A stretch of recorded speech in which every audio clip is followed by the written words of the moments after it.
Welcome to Is Your Way in Your Way podcast, where your host, Cassandra Crawley-Mayo, helps you break free from obstacles and live life on your terms. Get ready to embark on a journey of self-discovery, empowerment, and inspiration.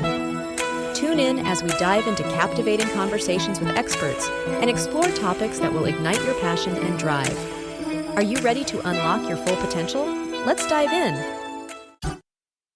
Good day out there to all my listeners, and I'd like to welcome you to Is Your Way in Your Way podcast. And for many of you, you know that that's the title of my book. It's a self-discovery journey for women on how to restore yourselves, learn from your experiences, and be your true self again. And also for my new listeners, just so you'll get a little bit of knowledge of what this podcast is about, it's for individuals. It's for you all who are, in your heart of hearts. It's like your soul is just calling you to do something different. It could be, it actually could be you want to become an entrepreneur, you want to leave a job, you want to get out of a relationship that's toxic, it's not good for you, you want to forgive somebody, you want to go back to school. There's so many things that you probably would like to do, but it's something like holding you back and you're stuck. So therefore, we talk about topics related to what I call personal improvement, personal development, and even some business development. And it will enable you to what I would call a little bit of introspection, do some self-reflection. And today we have a special guest on. I am so looking forward for you guys to meet her. And our topic is going to be mindset for success and overcoming imposter syndrome. And I'd like to welcome Amber Renae to the stage. Well, hello, Amber. Thank you so much for having me, Cassandra. My way has certainly been in my way for a lot of times throughout my life. So I'm excited to share some nuggets with the audience today. Absolutely. I can't wait because I know a bit about you and it's so exciting. I'm looking forward to learn as well. And sometimes in our way, it's a work in progress. So I tell people, sometimes I'm still in my way, and then I recognize that it's time for me to pivot and get out of my way. Absolutely. Yeah. So what I'd like to do now for my listeners, I just want to read your bio just so they can get a little bit of knowledge about who you are. And then we're going to delve into this deep dive conversation in regards to the mindset for success and overcoming imposter syndrome. And by the way, listeners, Amber's coming all the way from Australia. So I think that's fascinating. I just love this international podcasting and how our world is set up, that we have the technology to be able to do this. So this is great. So listen, Amber Renae is a trailblazing civil engineer turned serial entrepreneur, TV star, and personal branding expert who empowers women to rediscover their wow factor and build their dream digital businesses. With a track record of creating 3 six-figure business in highly competitive industries, Amber shares her wisdom and entrepreneurial journey with her 70,000 strong global community. That's a lot. As an Australian, she's a leading voice in e-learning. Amber educates tens of thousands of worldwide on entrepreneurship, digital marketing, and personal branding. She stars in the hit U.S. reality show Dream Life and is the author of Dream Life, the Boss Babe's Guide to Turning Your Online Business Dream into Reality. I love that, Boss Babe. And obviously she's a woman on a mission to make and reach millions.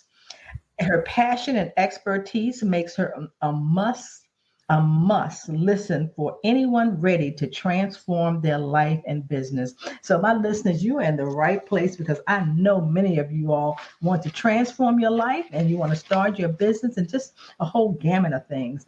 Now, one of the things interesting before I even ask Amber, I don't know whether this is her mantra, but I'm going to kind of say it is just based on what mine is and how we have similarities. Like Amber believes in the freedom to work on your own terms, and define your business. I think that's interesting because mine is I know we all have the capacity to live your best life on your terms. So she's looking at the freedom and work on your own terms. And I'm looking at knowing that you, our listeners, have the capacity to live your best life on your terms, right? So, Amber, let me ask you, let's talk about your backstory. And I want to talk about it before you begin your career in the civil engineering piece. Well, tell us what was going on with Amber back in those days. Well, I started engineering straight out of high school. So I guess I, went through high school. We were raised in a very lower economic area. I had 3 brothers. My dad was an engineer. My older brother was an engineer. I was good at maths. That's sort of where the extent of that story got to. So I went and studied engineering, despite knowing that I always wanted to have a fashion label, but that wasn't allowed in my family. I had to go and get the good degree and the good piece of paper and the good, reliable job. So that's what I set off to do. So I ended up working on one of the biggest construction sites here in Australia, and I painted my steel cap boots pink, and my nickname on site was Pinky. Oh, wow. Because your boots, you painted them pink.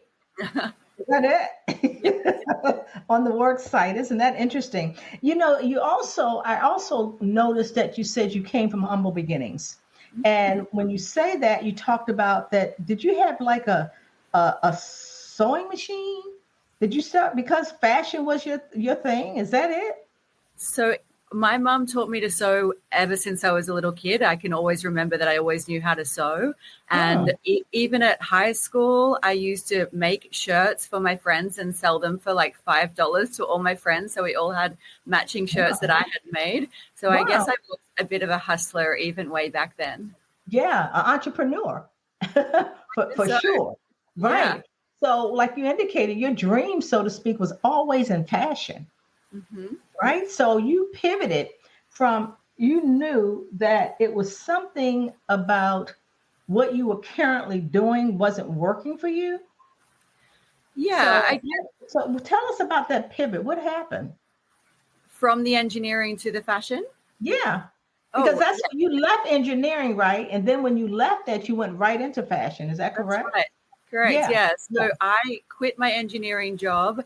I had no interest to do anything else. I didn't know what else there was for me. All I knew was that I was very passionate about sewing and designing clothes and making my own clothes. Whenever I was out on the street, people would always stop me and say, "Where did you get this outfit from?" It was something that I had created.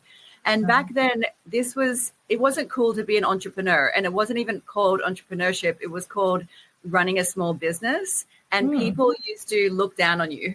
So when I started that business, this was 20 years ago or something, people used to be like, "Oh, can't you get a job? You're running a business, you poor thing." So that was the sentiment around running a business all those years ago. And back then, I didn't know that I was creating a huge global business. I just sat down with the intention of following my bliss, doing the thing that I was passionate about, the thing that I would do for free. And I sat down one day and made 4 shirts. I took them to the cool boutique and they bought 4 shirts. The next week, I made 8 shirts and they bought 8 shirts. And then 5 years later, I had 120 accounts around the world. We exported to Paris, Tokyo, LA, and South Africa. We did runway shows all around the world. And I dressed some of the biggest celebrities of the time, which back in the day was Paris Hilton. And this was kind of before social media. So we were doing influencer marketing before influencer marketing was even a thing with the world's biggest influencer. So that was sort of the trajectory of that business. Wow. Now, how did you already had the gift. And as you indicated, you didn't call it entrepreneur. It was like small business. And it sounded like individuals, like you stated, looked down on individuals that had their own businesses. Was it the women they looked down on, or was it the men too? Or was it okay for men to have a business and not women? I'm not sure if there was the segregation back then. All I know is that it was shamed upon because you could be out there getting a real job, a real 9-to-5 job. Right. And that was what was lauded as the be all and end all. So the fact that I wasn't working in a 9-to-5, people were like, "Oh, shame, you don't have a 9-to-5," which seems so, ironic these days because we're all trying to get away from that. But back then, that was the thing that was really rewarded. Wow, I love that. I love that because a lot of my listeners are doing those 9 to 5 only because that's what others expected of them. And because of that, they are very uncomfortable and uneasy and unsettled because they're doing something that they really don't want to, but yet they're hesitant because they get a paycheck. And so to just stop working like you did and you just launched out, what is it about you think that that you decided, you know what, I'm gonna quit this? Did you have a plan before you quit, or how did that happen? Like, where did that bravery come from, that courage? So it wasn't actually bravery or courage. It was the universe lovingly pushing me out of that business. Okay. My manufacturer went out of business, which caused me to go out of business. I had to declare bankruptcy, and I had a nervous breakdown on the side of a highway. I was taken to the hospital and found out that I had cancer, stomach ulcers, and I had to go on anti-anxiety and antidepressant tablets. So it wasn't that I was brave enough to quit it. If I was brave, I probably would have quit it a couple of years earlier, but I was hanging on to that business for dear life. And the universe came in and gave me a big spiritual smackdown. That was the end of that business. And that was the first time that I guess I really was in my own way, because if I wasn't, I would have left gracefully. I would have pivoted. I would have tried to do something else whilst I was still in good health and good spirits. Unfortunately, that's not how it ended up for me. And I ended up having quite a long, depressive and very unhealthy period. Wow. What would you do to get out of that? And I know that was a journey. I'd love to say it was, I woke up one day and I spoke to the therapist and I took an antidepressant and everything was good, but that's not how it worked. It was very much a gradual day by day experience of, today I was able to get up out of bed. Okay, you've done a good day. You've had a good day. Right. Today you're able to get out of bed and go outside. Wow, you did better than yesterday. So it was a very gradual climbing back and gaining my power back and really reworking what my belief system was. Because at that point, I had thought the universe had done me dirty because I was working very hard in that business. Yeah. Something that I loved. I was doing, I was trying really hard and it still didn't work out. So it was a really difficult mindset for me to overcome, because we were told that if you do the right thing and you're working really hard and you're doing something that you love, it should work out. Exactly. It didn't work out. So it took a lot of spiritual reckoning to get my head around what that meant. And also a lot of the mindset that I had to tell myself around that was, to speak to myself with compassion, to give myself sympathy and empathy, and to look at what I'd learned over that period and take the good outside of the bad. Yeah. And I wanted to reemphasize that, because my listeners, there are several my listeners that have anxiety and depression, and, and some of them, it's not easy. And when I say that, because I've experienced it, so I can say that. And I know that it won't happen overnight, because the depression didn't happen overnight. It was a conglomeration of a lot of different things. Sound like you were stressed, burnout, you were sick, you had cancer, all of these things. So quite frankly, when you go through those things, your mind takes you places that you really don't want to go. And it's how you think plays a significant role in the things that you do or don't do. Yeah. So let's talk about imposter syndrome. That was something you experienced. Am I correct? Yeah, absolutely. I've experienced imposter syndrome many times over my career. I mean, certainly when I was the only female on a construction site, absolutely. I thought, God, what if they find out that I'm a female? What if they find out that I'm a female with an engineering degree? So certainly there was imposter syndrome then. And then in my second iteration of my career, I was a fashion stylist, celebrity stylist, and TV presenter. So again, I had a lot of imposter syndrome when I was dressing celebrities. Like, who am I to dress a celebrity? And, I'm from this poor town in Australia, and who am I to be a TV presenter interviewing, people on the red carpet? I'm this, I'm poor, I was raised poor, like all of these sort of stories that we tell ourselves. And for Yes. people that aren't familiar what imposter syndrome is, it's an internal belief system that someone's going to find out that you're phony or a fake, or that you're making it up, whatever situation that you find yourself in. And your audience might be surprised to hear that it is pretty common. A lot of really big celebrities have spoken out about having imposter syndrome, and a lot of very prominent, especially women in senior roles or forward-facing roles, they often talk about having imposter syndrome in their roles. So it is a very common belief system. Right. And it's not a bad word, right? And as data indicates that it's high achieving women. Those high achievers are the ones that really experience imposter syndrome. And also, when I read that myself, I started, like, my mindset changed. Like, oh, I must be a high achiever because I suffer with imposter syndrome. So it's all about that mindset, as you indicated. Now, you've done some really great things. Now, many people will be like, wow, I'm a stylist. I'm on TV. I'm with the celebrities, and, I'm like, oh, on the red carpet. And you also design clothes. Is that correct? That was the first business, was designing the clothes. And then when that one ended, after I recovered from all of the mental and physical unwellness, I then started a second business, which was a consulting business. So this is where I was trading time for money. So I was getting one job, getting paid for that one job, doing a fashion styling job. And then at the end of the week or the end of the month, I had to hustle again to get the next job, which I'm sure a lot of your audience is currently in that trading time for dollars type situation. So that was my second iteration of business. And again, I started that with no big intention of creating a global business. I just knew that I was so passionate about fashion styling. I knew I really wanted to have another go at the fashion industry. I wasn't ready to give up that industry. It was my love of my life. And I really wanted to try something new, which is what fashion styling became. And 3 years after I started that, I had 3 of the best contracts in the country. So as you heard, I was the resident stylist at the biggest radio and TV network here in Australia. I was the fashion editor at a national glossy publication magazine, and I was the TV presenter for Fashion TV.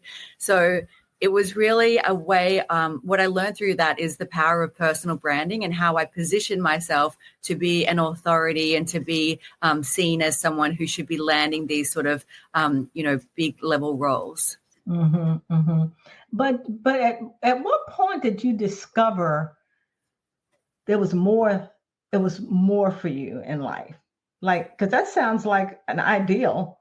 I believe many people think, wow, they're a movie star. They interacted with this and they're that, but that doesn't mean that makes them happy, right? I mean, you can be doing all of that, looks rosy, glamorous, and wow, but it's a price to pay. So at what point did you discover that it was more to life than doing what you were doing? Well, again, I think the universe had grander plans for me. So if it was up to me, my little ego would still be doing all of those jobs. You better believe I thought I was living my best fashionista life. I was dressing up in haute couture and sitting in front rows. This was all I'd ever dreamed, more than I'd ever dreamed of. And if it was up to me, I would still be doing it. But it's not the correct business model for me because it allows no freedom. I am at the mercy of absolutely everyone else. Like I never had any authority or control over my time or money. I was limited to how much I could earn. It didn't matter if I was the best in the country. That was the rate that they paid stylists. That was the rate. So there were a lot of things that were fundamentally faulty about that business model. And whilst it looked incredibly luxurious and celebrity and fancy on the outside, on the inside it was really fast paced. There was never any downtime and my income was capped. So whilst I would never have had the courage to have quit that job myself, the universe again gave me my second spiritual smackdown and I lost all of my contracts in the space of 1 month. I went from all of a sudden I was unemployed and unemployable. I could not get any work. I couldn't get a bar job. I tried to go back to the construction site. They wouldn't even take me back. And I had absolutely nothing left except for all the knowledge of the last 10, 15 years of my life. So I had the knowledge of how to run a global fashion business. I had the knowledge of how to start a business from scratch and grow it exponentially.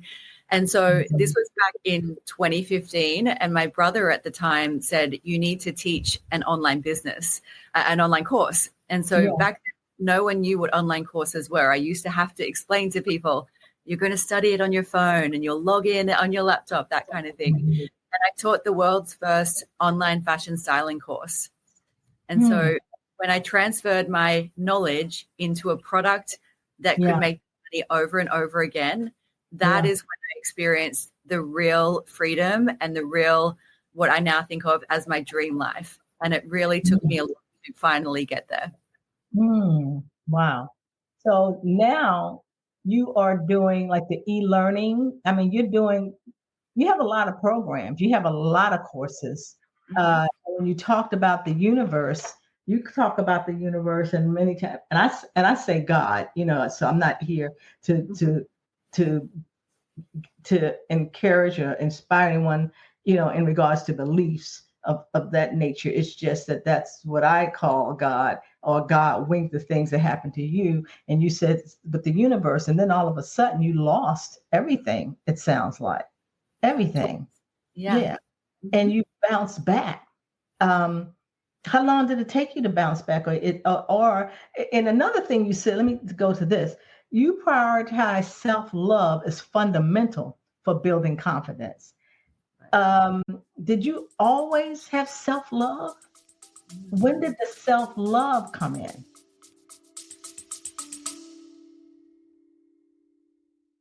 Ready to design your dream life? Join Cassandra Crawley-Mayo's Create and Design Your Best Life workshop. Break free from self-doubt and obstacles and step into a life of purpose and fulfillment. Click the link in the description to register now. Don't wait.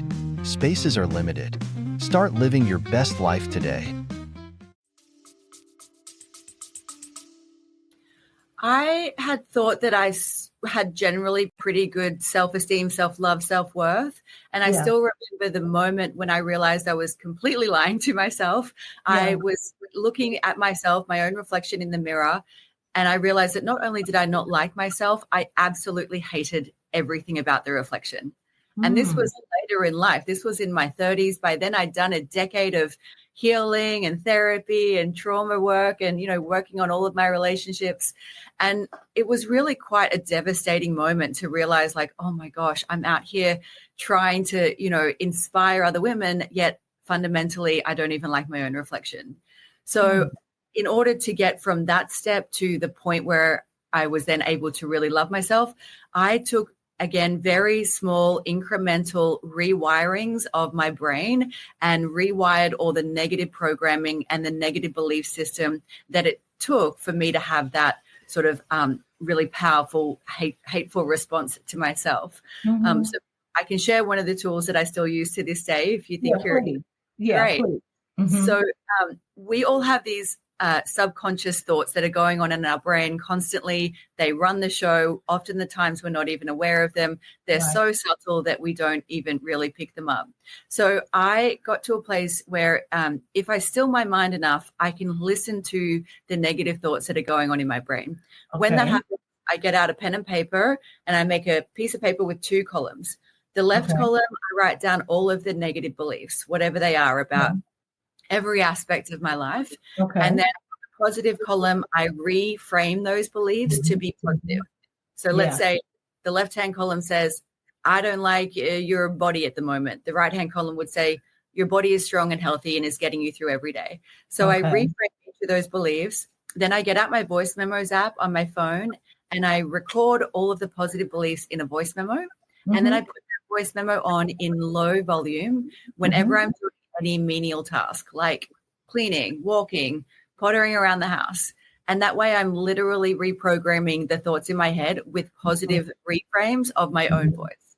And that was one of the things that I did every single day. And I just worked through every single belief that I had until I'd reframed all of them. Wow, that's powerful. Did anyone help you with that? Did you have a coach or a mentor or somebody? I was in therapy with my psychologist. So I would go to her tweak and talk through any of the big things that I couldn't talk through. And it really was a spiritual journey that I was on through this. It was about a 6-month period where that was my main focus in life, because I realized if I don't love myself, there's no point trying to grow a business, because I'm not going to be successful. I'm not going to resonate with anyone. I'm not going to sell anything. You know, it's the vibration is completely wrong. So I sort of knew, like, you need to work on your vibration of self-love. Once you get that, then you can go out and grow your business. Yeah, that's very, very good. Because many of us have experienced, and then, and I remember one time I had a girlfriend, and one of the things she told me is that you don't love yourself. And I was like, how do you do that? Like, what is that? That was very confusing for me. And so I would go to another girlfriend. I said, do you love yourself? And so they would look at me like, are you crazy?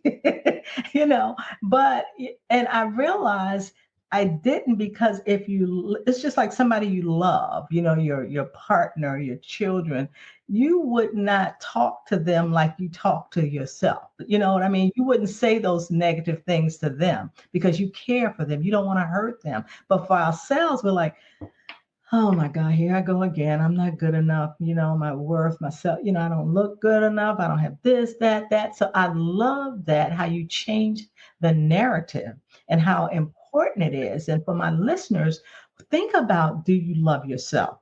Understand like a lot of people, like, I don't understand what that means. Like for me, I'm like, oh, what does that mean? But you've actually broke it down and said, these were my negative beliefs, my limiting beliefs, and if you love someone, then you wouldn't talk to yourself, talk to them like you're talking to yourself. So that exercise was powerful. Thanks so much for sharing that. I want to go to your signature program, but before that, it sounds like you had some really powerful stories that highlighted the possibility of reinvention and achieving success. Would you mind sharing a couple of those stories with us? I think when I look at my life in retrospect, I have really reinvented myself 3 major times with 3 different businesses. So first, the fashion business, product business, then the consulting business, and now the digital business. And each of those started, when I think about it, just with me having a passion for doing the thing that I wanted to do. So at no point in any of the businesses, even this one, did I think that I was going to grow a global 6-7-figure business. So for people that are listening, that are feeling a bit stuck in their life, that are not sure what their next thing is, I encourage you to have a think about the thing that you're really passionate about. So what are the YouTube clips that you listen to all the time? What's the thing that people want to come and pick your brain about? What's the thing that people say, hey, can I buy you a coffee? I want to come and ask you about that. Whatever that thing is, I encourage you to go and explore that in more depth. So maybe you're going to spend your weekends, or once the kids go to sleep, you're going to spend your evenings, whatever time you can find in the very busy weeks that we all have. But just explore that further and see where it might lead. It may lead into a side hustle. It may eventually become your main hustle, or it might just be something that brings your life more joy and beauty and satisfaction, so that you can then get through your 9 to 5 without feeling like you're stuck and you're suffering. Right. That's good. Excellent. That's very good. Now let's turn over to the signature program. Amplify your impact. Talk about that, because this is the business that you're currently doing now, correct? That's right. So Amplify Your Impact is one of the online courses that I sell. So the first one that I created was the fashion styling course. Amplify Your Impact was the second one. So this was one that I created that really monetized my skills and abilities from my offline business as a TV presenter, fashion editor, and stylist. Because in that offline business, I really understood the power of personal branding. I understood what it took to dress someone to make them look like a celebrity, because that's literally what I was doing. I understood how to present on camera. I understood how to get publicity. And so all of these things are relevant to every single business owner, whether you're a consultant, a freelancer, a coach, a brick and mortar. If you want to get your name out there, publicity is the cheapest and most viral way of doing it. And so long as you present yourself as a powerful personal brand, you'll be able to tap into publicity opportunities. So that was the second course that I created. And again, I encourage all the listeners to think about, what are all the skills knowledge, life lessons, abilities that you've picked up along your way. So it may not seem like much to you because to you it's obvious. To me it was obvious that I knew how to dress celebrities. It was obvious that I knew how to present on camera because that's something I did for 7-8 years. When I entered this world of online business, I realized there were so many women that didn't know how to present on camera, didn't want to be seen and heard on camera, had fear of being on camera. So that's what led me to create the Amplifier Impact.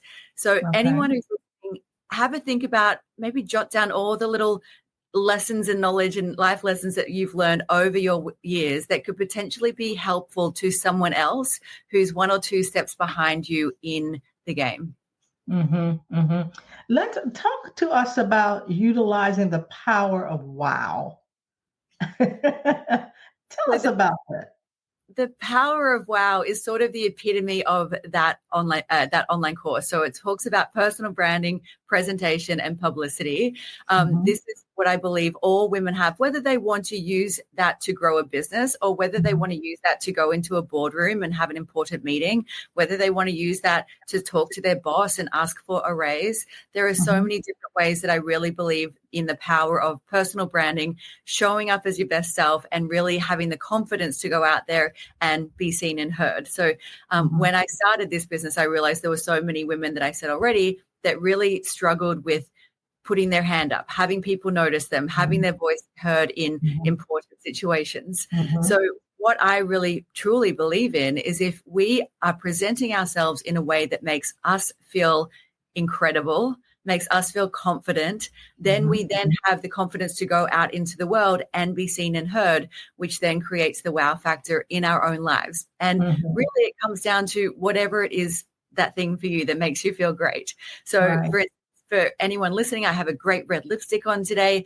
The red lippy really makes me feel bold and powerful. For you, it might be the special earrings that you've been saving for the special day. It might be cute lingerie that no one even has to know that you're even wearing it. But it's all those things that, typically we're taught to like save them for the rainy day or save them for the special occasion. But I really believe today is the special occasion. If you feel like you need a little pep, if you need some extra confidence boost, go and put those things on, treat yourself, and then watch how you're being received in the outside world. Watch how people are responding to you.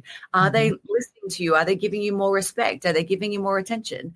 And that's something that we have total control over. And I really encourage all women to start at least having a think about how they might be able to do this today.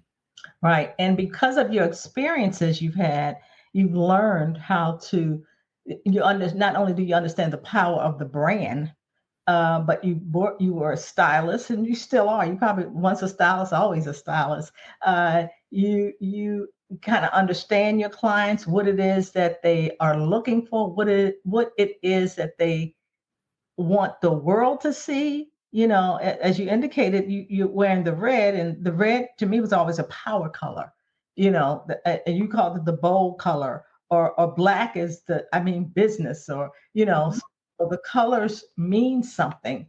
And based on your experience, you figured out what they mean, like the purple and the, like mine is orange. That's my brand. That's the warm, that's my brand. So based on that, why you talked about the power of a brand. Tell us about the power of a brand. Well, I believe that brand is what convinces people to purchase. So in today's digital age, when you think about if you're on Instagram and you're scrolling through Instagram, when you see an ad, you decide whether you're going to purchase from that ad within the first 3 seconds. So within the first 3 seconds, you already know I'm going to buy from this company or I'm going to keep on scrolling. And so what do you learn about that company within the first 3 seconds? Do you know anything about their message? Do you know the benefits of their product? Do you even really know their offer? Probably not. What you've made a decision on is how they presented themselves. That is a part, your visual identity is a part of your brand. So in order to increase sales, you want to be presenting yourself in a way that stops people from scrolling. So you want to stop the scroll. And then once people have stopped the scroll, then you can engage them with your brand story, your storytelling and your emotion, which is then what gets people to click over and purchase. But you really need to create that powerful brand first in order to stop the scroll. It's kind of like I used to hear we used to say the moment of truth. It's kind of like when you first see that person, what are you getting?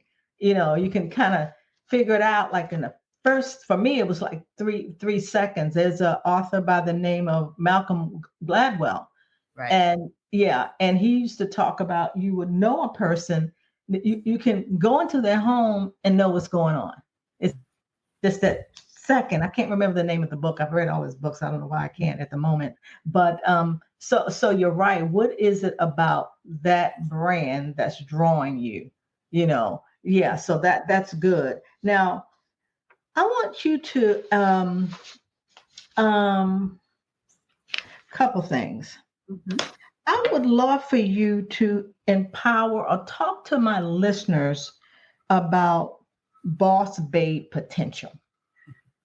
Well, I truly believe that all of us incredible women have some sort of knowledge that we can turn into either a digital product, an audio book, a coaching program, some sort of online digital product that we own, that the government can't close down during some sort of outbreak, that is completely independent of our employer, our boss or anything like that, something that we own and something that helps other people who are a couple of steps behind us. So there's this concept of genius zone. So a genius zone is the knowledge that we all have that we think is just normal, but for everyone else it's genius because they don't know all the things that we know. So I truly believe that everyone, as I was saying before, has these little nuggets that they picked up along the way that they can then turn into something that they have autonomy over. And again, whether that ends up being a huge business or whether that's just something that earns you as a woman a little bit of money that you get to keep for yourself and spend it however you like. Right. Okay. All right. How important is execution? It's like we have these ideas, like you obviously you've done a lot.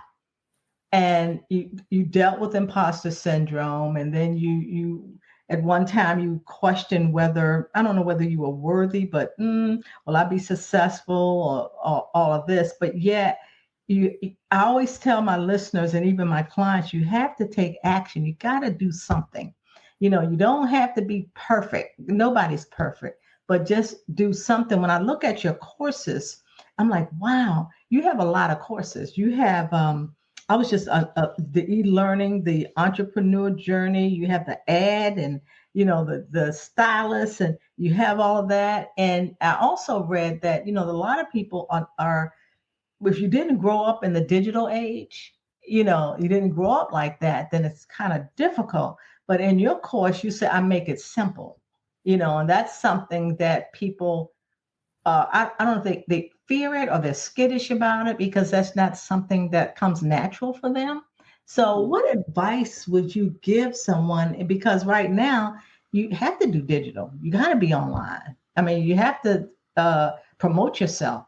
How do you do that? You don't just, hey, y'all, I'm here. So tell them a little bit about your program, the digital part, and why you say you'll keep it simple for them.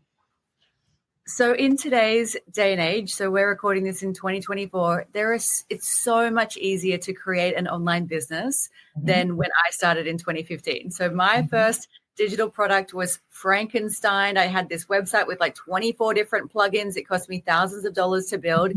In today's day and age, you can literally get started with the technology that you currently use. For instance, a Zoom call and your mobile phone and a PayPal checkout link, and you are up and running. The course that I teach about this is called Freedom Funnels, which is the only course that teaches online course creation and automation. I'm very big about automating your life and getting more of your time. Yeah. In the course, I actually teach you a proprietary method called the MVP. It stands for Minimum Bankable Product. So the idea of MVP is that it's essentially a low tech, low content version of what will eventually become a signature program.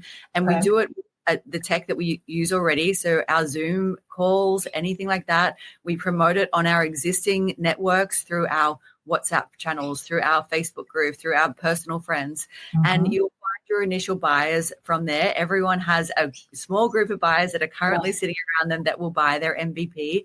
And then through the MVP, this is a way for you to test what you think is going to become your main digital product. Okay. So you teach the MVP live, you have a live audience, and through that teaching, your audience will ask you questions. So they'll say, hey, Amber, you didn't really teach that part very good. Can you elaborate on that part?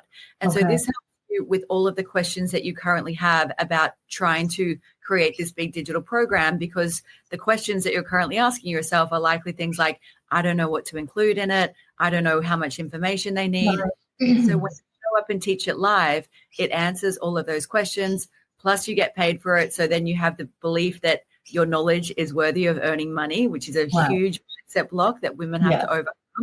And once you've done that once, you've been paid once, you've created your MVP, you've taught it once, a lot of the trickiness of creating a digital business is really broken down. And from there, you're off and running. That's good, Amber. That's great. So listen, this is my last question. What's next for you? What's your next? We've just created a course creation agency where we create world-class courses for time-poor experts. So my goal with this business is to help millions of women and men all over the world who know that they have expertise. They know that they've got something that they can teach people, but maybe they're held up because of the tech. Maybe they weren't born in the digital age, so the digital stuff is all a bit new to them. Or maybe they're just really busy in their offline work. Maybe they've got a really important 9 to 5, but they know they want that side project that's just ticking over by themselves. So I'm super passionate about helping people to create that for them. Well, that's great. That's great. And automation, right? So you can get that freedom. Yeah, that's great. How can my listeners contact you? So come and find me on Instagram at the Amber Renae and let me know that you found me on Cassandra's pod. Or you can check out amberrenae.com, and there's a bunch of free masterclasses in there that you can sign up for free that will teach you all about the MVP. It'll help you map out your genius zone. Lots of great things in there to get started. Wow, great. Amber, that is so neat. I should have met you a while ago before I had to, the investments you make, because I don't know the digital piece of it. But you are a wealth of knowledge. I applaud you for all that you've done. I appreciate your candor, your expression, and sharing what it is that you've gone through, because we've all been through something. And so, it just didn't start out, oh, wow, I'm a celebrity stylist. I'm a TV person. You were on a journey, and we will continue to be on our journeys. And I just want to thank you for your nuggets you have shared with the listeners. And as you indicated, I'm certain many of them will be in touch with you. And in doing so, I would love for them to mention the Is Your Way in Your Way podcast. That's how they heard about you and everything. So my listeners out there, I want to thank you for listening. And I know that Amber has shared some phenomenal things with you. And I encourage you to look at her website. It's powerful. She has so many tools and resources on there. And you can tell she's branded well. When you go on her website, you see her, she looks the same. She's so put together. And think about it, because of what she's been through, gone through, what she's loved, what her background was, what her sewing was, what she did in the beginning. So you could see it just didn't happen overnight. So I just want to thank you, Amber, again. I tell my listeners, I say bye for now. God bless. And again, remember, mindset for your success and overcoming imposter syndrome is the name of this podcast today. Thanks again, Amber. Hey, thanks for listening. If you've been enjoying our empowering conversations, make sure you don't miss out on future episodes of Is Your Way in Your Way podcast. Stay in the loop with all the latest episodes. Join our mailing list over at CassandraCrawley.com. And before you go, hit that like button, share with your friends, and subscribe now. Until next time, let's get ready to live your best life.